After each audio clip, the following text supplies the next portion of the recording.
Hey guys, back home this week to record, but I'll be back on the road soon.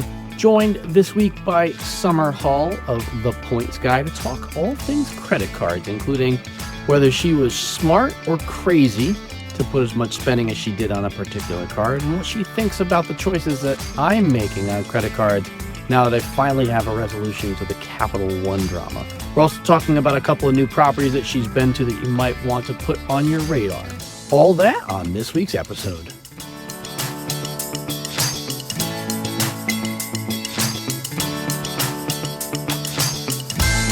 Hey guys, welcome back to the Miles to Go podcast. We have secretly replaced my co-host Richard with Summer Hall of The Points Guy. Richard may be joining us shortly, but we wanted to make sure that we got an episode this week. And it's been a while since you've been on, Summer, and that's probably my fault. Be on when I can talk about Richard as a slacker who didn't show, so thanks for that. Well, let's not forget, too, we can talk about him as somebody who doesn't understand that Astoria is in New York. So I gotta say, I really think a lot of people probably think that. So he just happens to live there, so it sounds sillier.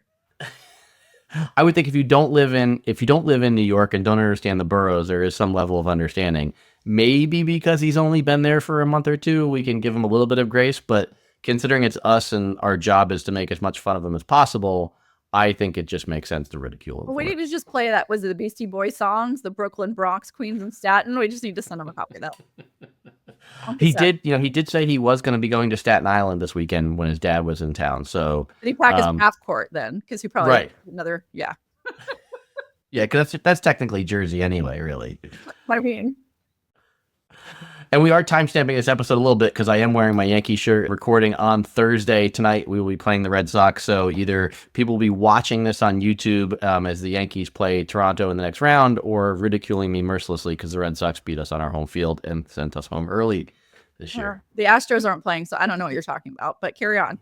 I do know that the Astros aren't playing, and I have just a little bit of glee about that. And we're going to be talking mostly about credit cards today. Summer's got an interesting story that I think pulls on this string of, what should you do if you've got a bunch of expenses and where should you put those?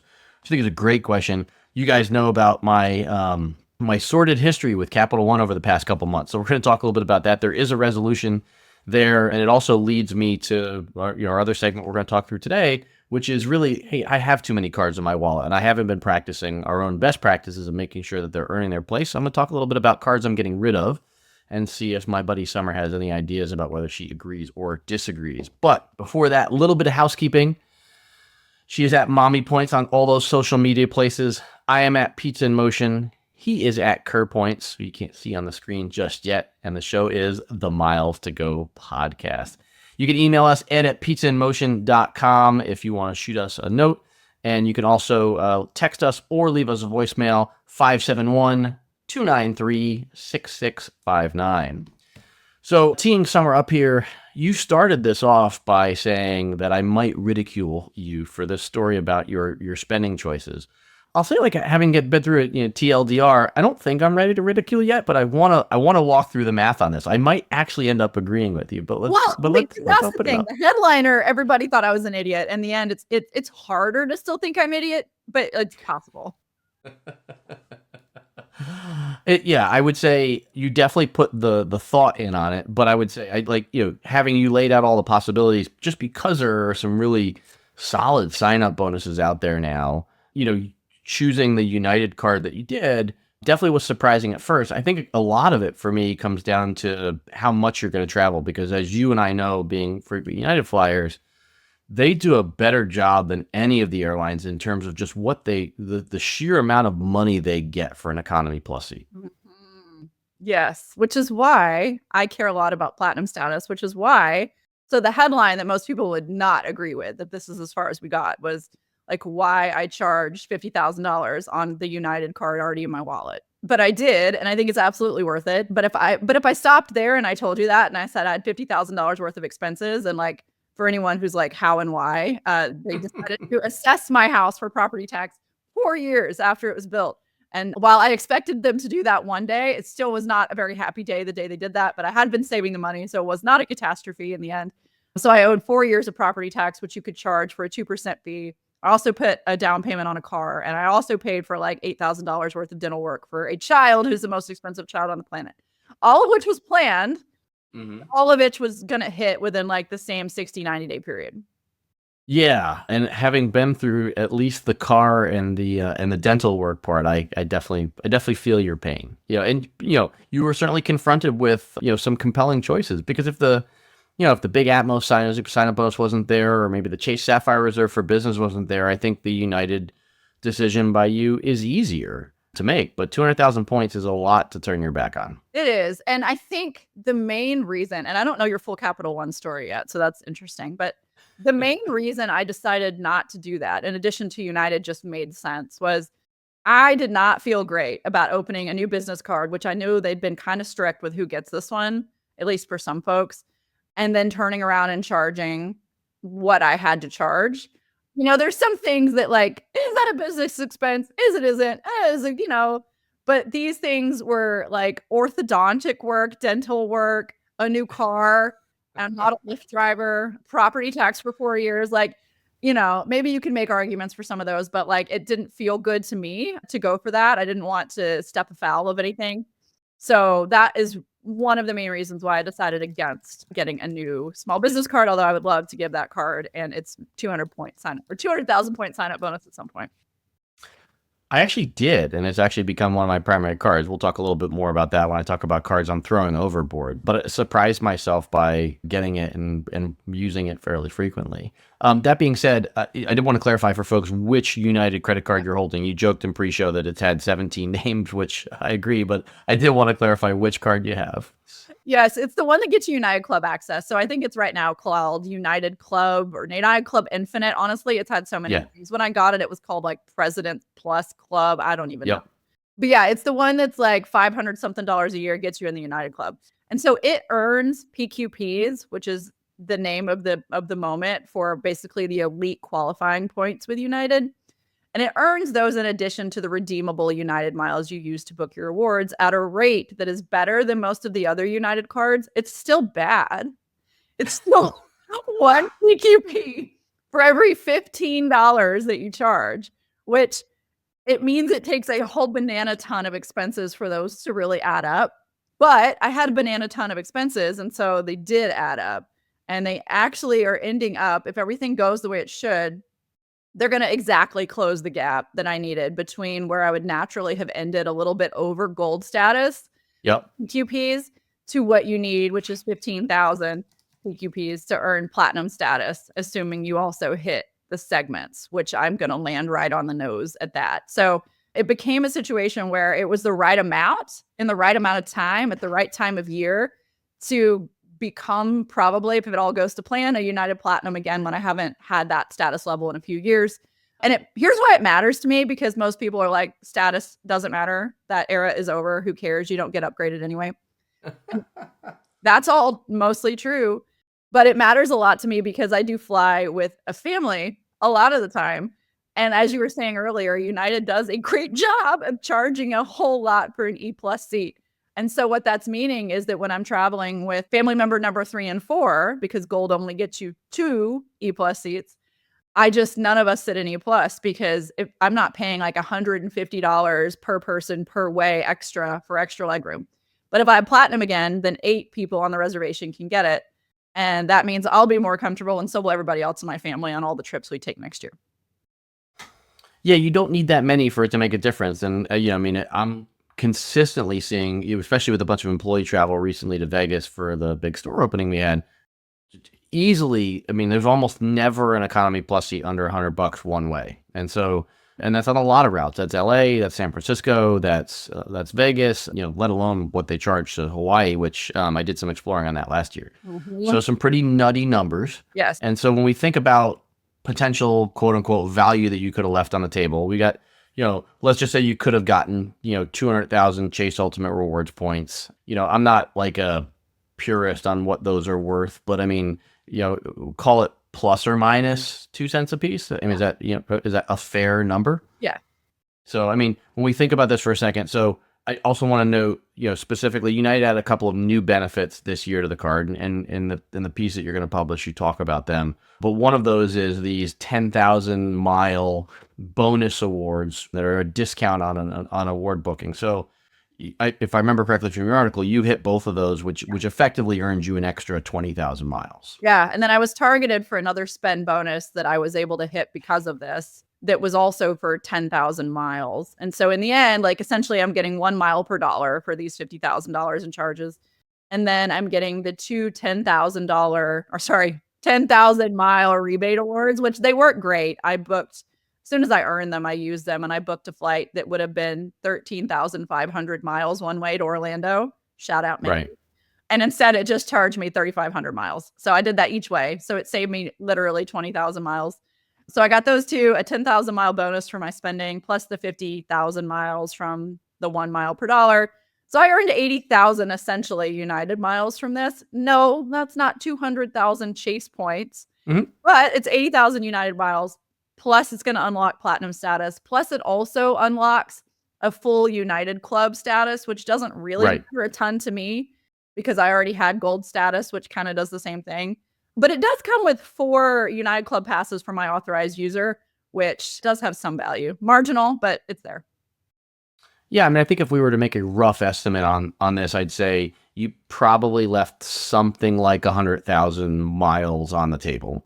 And so if we said that there were somewhere in the range of $1,500 to $2,000, then you need, call it 10 economy plus bookings to make that up outside of you and one other person. And I would say, given the amount of travel you have, where whether you're bringing along the whole family or if you're bringing along, your mom or dad to come with you, stuff like that, I think that's achievable for you over the course of a year. Yeah, it does. Especially because, like you said earlier, it all comes down to like how much you're going to fly. Well, I'm flying enough for platinum status. I'm just not spending enough. And so, I do think that I will use it enough that it'll help. And like you mentioned, we do have a Hawaii trip on the books for next year. And those E plus Cs are like $300 each way a person. We usually go to Europe at least once a year. There's no guarantee we will next year, but those also are insanely expensive per person. And then it does come with a very small number of the plus points that you can use. Right. If it clears to Hawaii like it did last time, that would be totally worth it right there. But even if it doesn't, it'll probably mean at some point in the year I'm sitting in first when I otherwise wouldn't have. Yeah, I mean, we actually talked about this on last week's episode when Julian was with us. He shared some data from PointsPath on travel demand, and I think notionally I've heard it from, I've certainly seen it myself. I think Richard's seen a little bit of it. One of our Slack members, noted this as well on some traditional business routes that they're flying on a regular basis, Clinton J. He mentioned that he's seeing softness. So, where again, a couple of years ago, I might have used words like, crazy in talking about your strategy here. I'm certainly not going to sit here and say you're 100% likely to clear those plus points on a valuable route. But I would say, given that I think next year is going to be a little bit softer, I mean, there's a reasonable chance your 40 plus points get you 2 one-way, domestic upgrades. And that's, again, that in the mix for what that would cost. Yeah. So anyway, that's what I'm doing. It sounds crazy. Why in the holy moly would I charge $50,000 on a United card that's already in my wallet where I'm not playing for a welcome bonus? But that's why. And I thought about it a whole lot, and it is what ultimately made the most sense. Now, I also did pick up another welcome bonus on the side for fun with the Barclays Hawaiian, now Atmos card. Yes. So I got 80,000 miles from that with $2,500 in spending. So really, we're back at 200,000 now, if you want to count that on the side. Yeah, we applied for 3 of those in our household and got 1. So yeah, I know. I got declined, and I was kind of expecting that my daughter would get declined, but Michelle got it. We were able to take advantage of that. But I mean, largely, I think the spending bonus on the card, I was targeted for a similar one in the third quarter, and I mean, honestly, when you run the math on it, it's pretty lucrative. It's not what I would call like game stopping, but it starts to get on par with some of the other bonus categories when they're handing out thousands of bonus miles per month. If you spend over the course of 3 months on the card, it doesn't, I mean, obviously you should shift your spending afterwards when the bonus goes away. But in terms of getting reasonable value for maybe like what you'd get if you charged on the Chase Sapphire for business for like a regular travel expense, that bonus is enough to get you up to that level for the bonus category, an extra 1 or 2 points per dollar. Yeah, agree. And my real takeaway here for anybody who just happens to have large expenses, especially if you have them on some recurring basis, and RIP your wallet if you do, but like there are cards that have really incentivized significant spend each year that it's worth paying attention to. I think a lot of people probably don't pay attention to the fact that this card had the 10,000-mile award rebate things at 20 and 40K, but it does. And actually, it's the same thing as earning bonus miles, really, if you're going to use your points. So yeah, in the end, it just made more sense and it felt safer and smarter to go this way than adding a big new small business card to my wallet and starting my relationship with that card off in this manner. All right. Well, I'd love to hear if folks have different opinions on Summer's strategy there, and probably a good transition to me thinning my wallet out. An update for folks who have been following along. A mere 3 days shy of 2 months, Capital One has decided that I can use my credit cards again. Shockingly, after almost 2 months of back and forth and forms and waiting multiple days in between responses because you couldn't just call after you sent documentation in, you had to wait for somebody to follow back up with you, which really stretched this process out. I'm just really hesitant to put a bunch of spend on the Capital One card again, especially when it comes to employee cards. I think you know, Summer, like I carry a lot of cards around in my wallet. When you're out and about, I'm sure if the primary card you're using declines for some reason, you've got a backup plan, whether it's in your Apple Wallet or in your actual wallet, right? Yeah. Yeah. But my employees, they've got one employee card. And so it's an awkward situation. And so if I'm not putting employee expenses on the card, I really did start to wonder, what should I keep? And so I came to a couple of conclusions. So first off, I'm going to be 100% honest, and it'll make me sound bad because I definitely have too many cards. But I have 2 Venture X cards, one personal and one business. And I have a Spark Miles card. The interesting thing about the Spark Miles card is it was there during this whole suspended account process. I could see it in there, and they didn't tell me anything about it going away, but it doesn't appear in my card list anymore online. So definitely need to follow up with Capital One on that. But that card is definitely going away. For now, just because I have a bunch of Capital One miles and maybe I'll feel differently in the future, I am going to keep one of the 2 Capital One venture cards. I'll like to keep the business version. It's not that I couldn't justify keeping both because, as you know, it's a lower annual fee at $395 and a $300 travel credit, which is somewhat easy to use on their portal. But the reality is that I don't book a ton of hotels through their portal. So it is extra work. And I still have $95 there that I really wouldn't use for anything else unless I split my charges up between the 2 cards. And there's no real benefit to having both, is there? Not really. I mean, it's really, you know, I mean, I guess the benefit you would say is if you had somebody else in the family who was coming up for TSA pre-check renewal or global entry renewal, then each card comes with its own. 15 other cards that cover that, but yes, sure. I haven't done that math yet, but that in theory would be the only duplicative benefit I would think that you could get value out of on the other card. And to your point, I'd only get to use it once every 5 years on that card, so it doesn't make sense to hold that card. Approved. Smart. Keep going. All right, so if we're in the confessional, during COVID, I really doubled down hard on a couple of programs that were giving lifetime status for spend on cards, and that was Hilton and Delta. And I finished off Hilton lifetime status. For a while there, Delta was allowing you to spend on the cards and earn earn credit towards lifetime status. And you know me, even though it's irrational, I love collecting my lifetime status. And so I got 2 Delta Reserve cards, one of the personal version and one of the business version.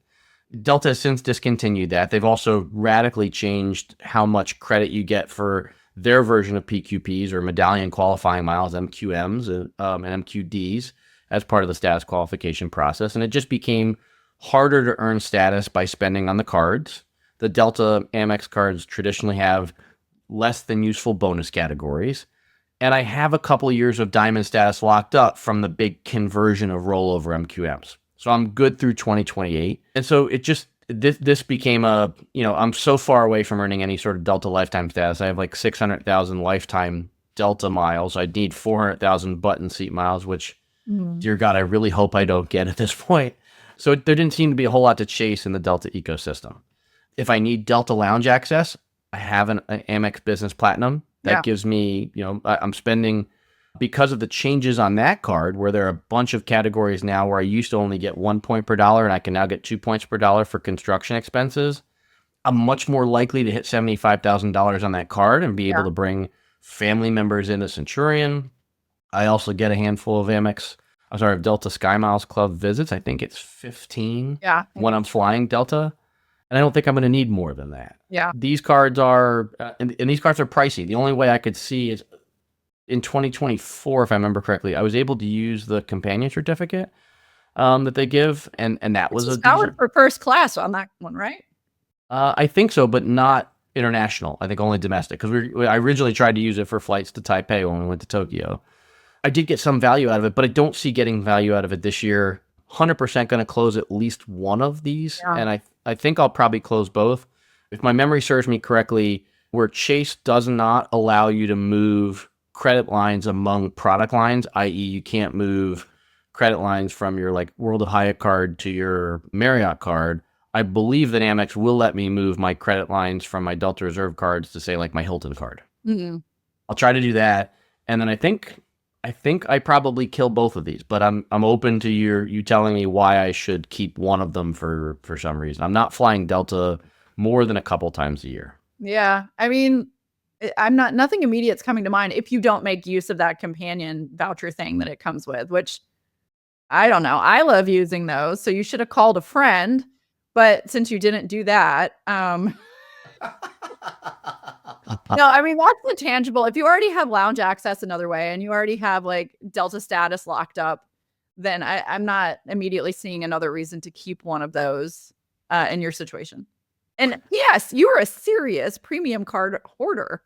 I am. Yeah, we haven't even discussed the Chase cards, so we might not get to all of those today. So, but yeah, I think so. As I recall, it used to be that the card holder had to redeem the certificate, but I've heard rumors that you can actually redeem it for someone else. Or you definitely can. Someone else definitely can be flying. Yes. And I did do that once. So the question would be like, how much value do I get out of giving that to someone else next year? And do that. But while you had it in your wallet, you definitely should have done that. No, I did do that, but I'm just saying I don't think I'll do that twice in 2025 or whenever that annual fee is. I haven't looked to see when these hit, but I don't think I'll do that twice. I mean, I could, but again, I'm not going to get that value. So if I gave it to you, I love you, but I'm not getting $650 in value out of it. I think you'll still talk to me if I don't give that to you. Give me headphones that next time. Yeah. Okay.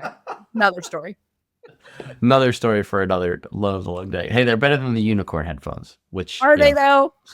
I don't know. I mean, I guess it depends. We should ask people to vote on that. I will say that we do have a couple pictures of you in the Slack community with the unicorn headphones on, and it's a very popular picture. Unicorn headphones, you don't have to charge. And the last thing I need in my life, and this is why I don't have any sort of electric vehicle, I don't need anything else to charge in my life. I just need something I plug in and it works. And unfortunately, that didn't work today for me with those headphones. Carry on. I will say I was a little bit stunned to hear that you don't have any sort of like AirPod or AirPod equivalent. No. All I see are horror stories with these things. Someone loses them, or they're not syncing anymore, or it's fuzzy sound, or I'm sure they work great when they work great, but like I don't see them when they work great. I see people having problems, and so I don't need any problems. Well, I'm still a little bit bewildered by that. I wouldn't say I love my AirPods, but they're an essential piece of my gear. But I'm also on the phone a lot on the road. You know, when I'm on the phone, I'm just on the phone. I don't know. I'm very old and boring. So you're not as old as me, but sometimes in the airport, it's hard when you're carrying bags to also be on the phone. And so I do find myself in airports way too much nowadays. But since we did mention the Slack community, a quick side note there for folks who want to join us for a few bucks a month. We do semi-monthly happy hours there. You may even find folks like Richard and Summer there once in a while saying hello. And we have a couple of meetups coming up. We have one in just a few weeks in Disneyland, right around the same time that Summer is going to be joining me. And another one in Vegas shortly thereafter. And I will also be at Zorkfest in early December. So we'll be having another meetup there where you guys can come see us. So, am I at the meetup at Disneyland? When is this? It really just depends on whether you want to be. So it is while you're in town, put it that way. So. Okay. All right. You always have a seat at any meetup that I offer. Right. I will say I did have a discussion about you the other day when we talk about meetups. We were talking about hotels. I'm sure it won't take you long to figure out where this is going. We were talking about the most atrocious hotels in Las Vegas, and I was telling the story to someone of my friend who decided to take another one of our common friends up on the offer to get a free hotel room at the D down in downtown Las Vegas, and whether Yes. and this many years later, how much you still It regret was a that low decision. point in life and in travel. Yes, that was pre-COVID, and those rooms have still not been renovated. I just wanted you to know that.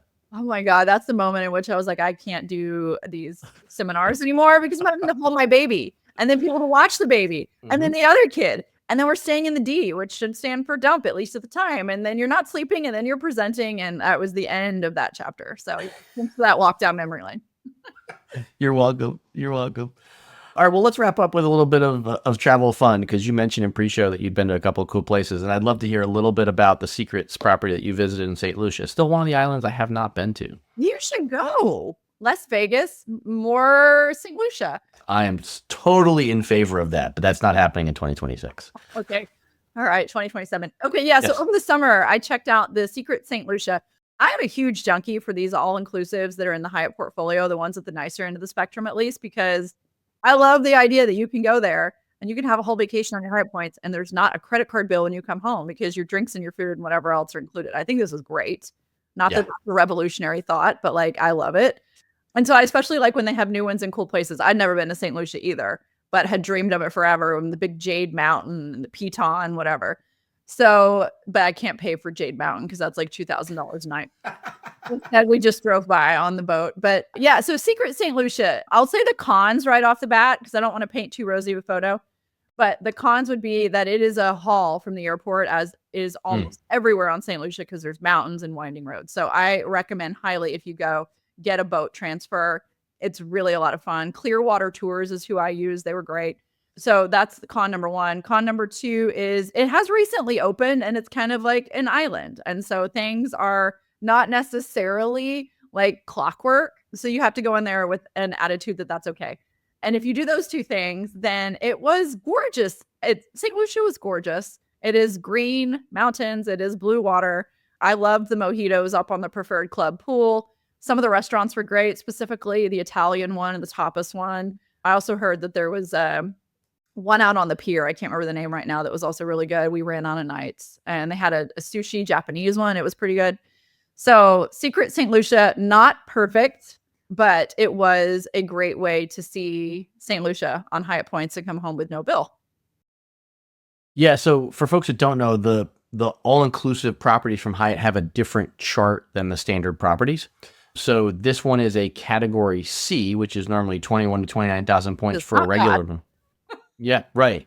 I'm guessing you spent more because I'm looking at availability. Oh, you were able to get a regular room. Yeah, no, I think it was 25,000 points a night, regular That's room. wow. Yeah, Wow. so for 25,000 points a night, which is the same as the next hotel I'm going to talk about, the Hyatt Regency Times Square.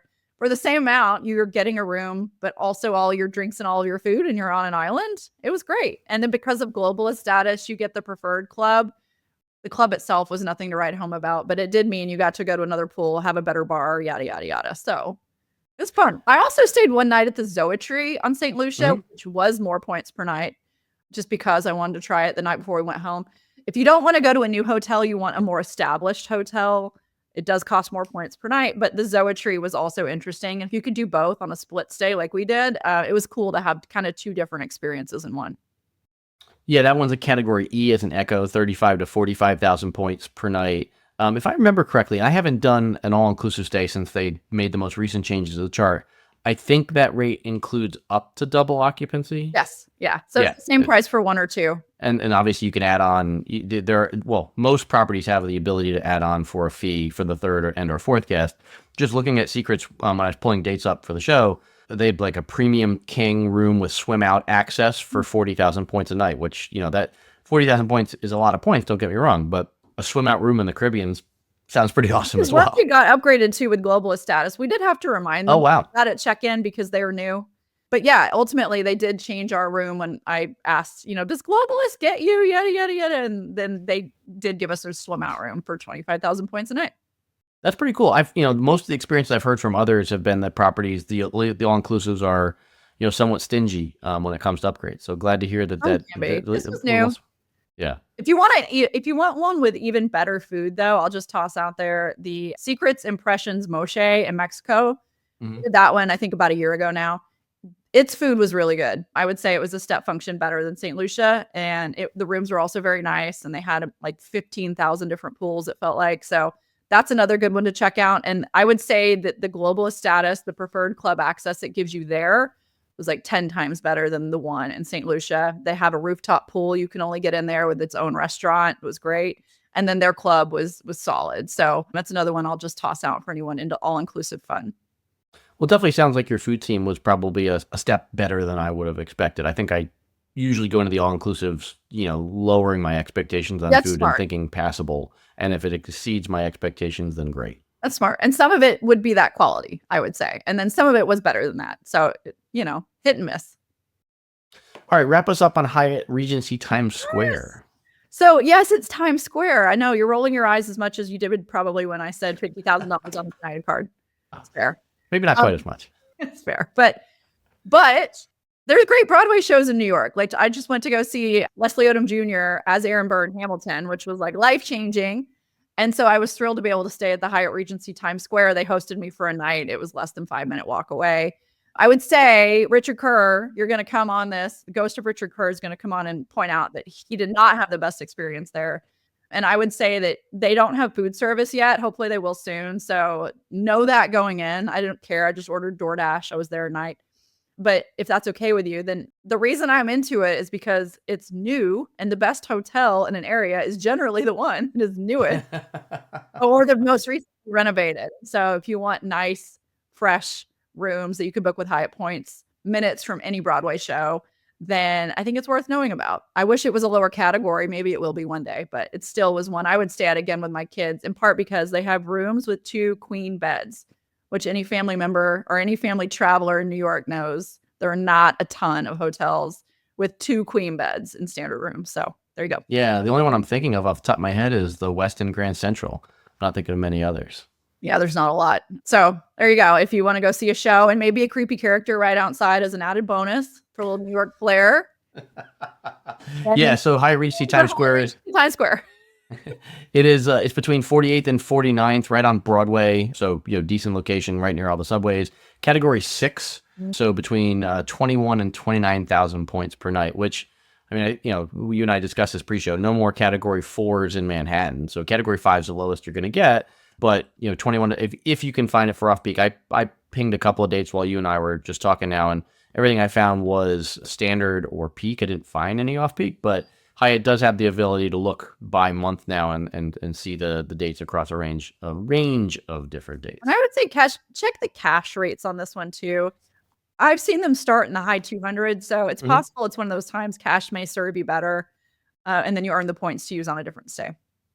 And I'll close with this. Like, this is probably the only reason I'm not getting rid of both Capital One cards right now. I think, and we'll put some links to this in the show notes. You've done some good writing, as other articles on TPG about the edit collection with Chase right now and where those deals are.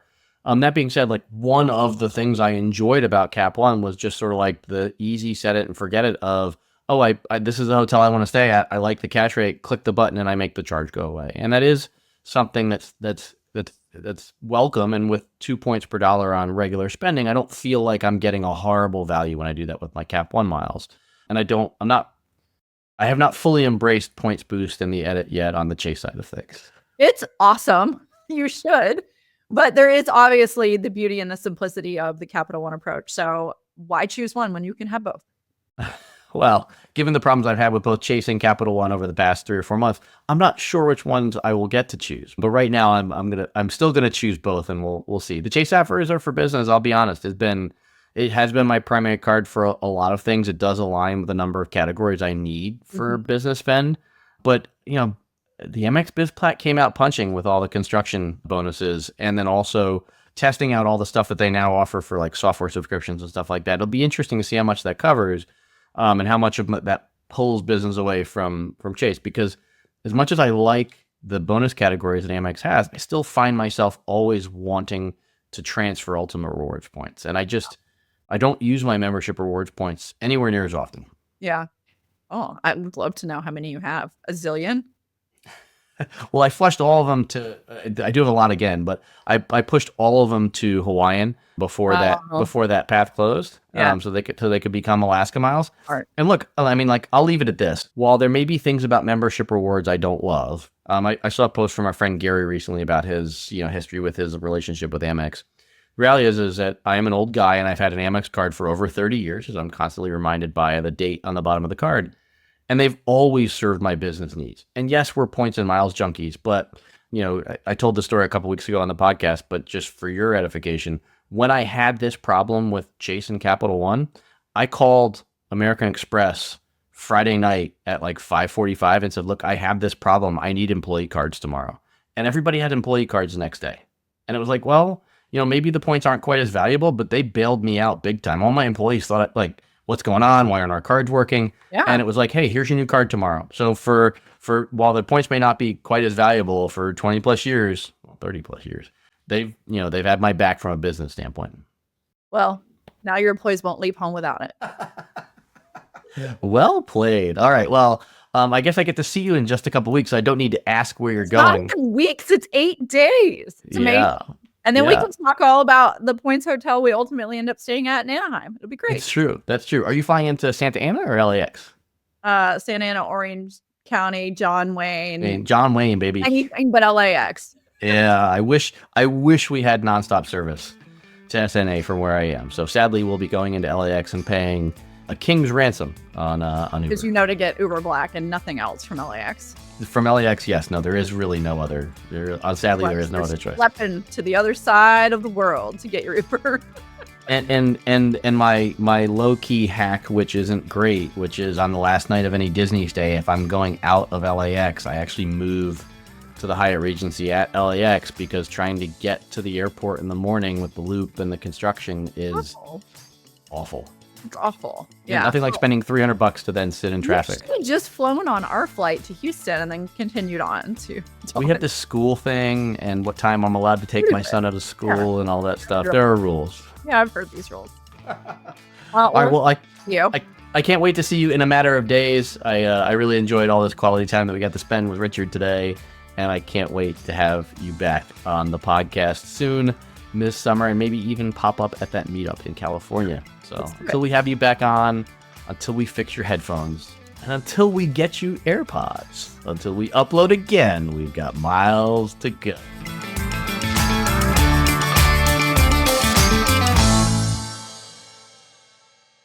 When you wish upon a star. You end up using points because your certificate's not valid.